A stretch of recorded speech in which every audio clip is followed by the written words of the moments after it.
In the book, The Big Leap by Gay Hendricks, he talks about an idea called Einstein Time. The idea behind Einstein Time, as Hendricks defines it, is you are where time comes from. You can make as much of it as you want. On the flip side, he says the Newtonian paradigm assumes that there's a scarcity of time, which leads to an uncomfortable feeling of time urgency inside us. We think that what is out there is causing the feelings in here. Hendricks says it's a space problem. An Einstein quote in the book explains it perfectly. An hour with your beloved feels like a minute. A minute on a hot stove feels like an hour.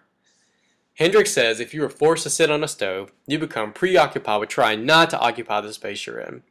He later says that if there is any part of our lives that we are not willing to accept, we will experience stress and friction in that area. I could imagine if I were sitting on a stove and I didn't accept it and didn't jump off as quick as I could, there would be major stress and friction, aka burning.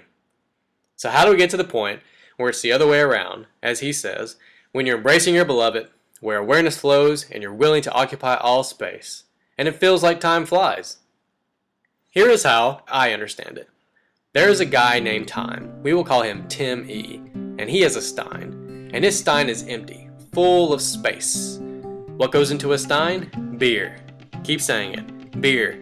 Beer. Now give it space. You begin saying, be here. When Tim E is being here, he is aware, and he can sense the energy that is there. Let's say there are feelings of urgency inside Tim E.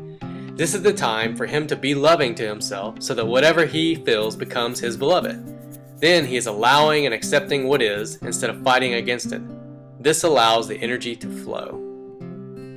Einstein would denote energy as E, so if Tim E is where time comes from, and he is aware of the energy as urgency inside him, his awareness and acceptance allows it to release and to flow out from him as the source, and he would fill his stein with be here energy, or he would put his E in stein and create the flow of Einstein time.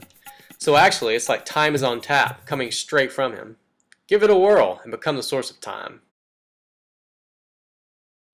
The Big Leap by Gay Hendricks is one of my favorite books, so go pick it up.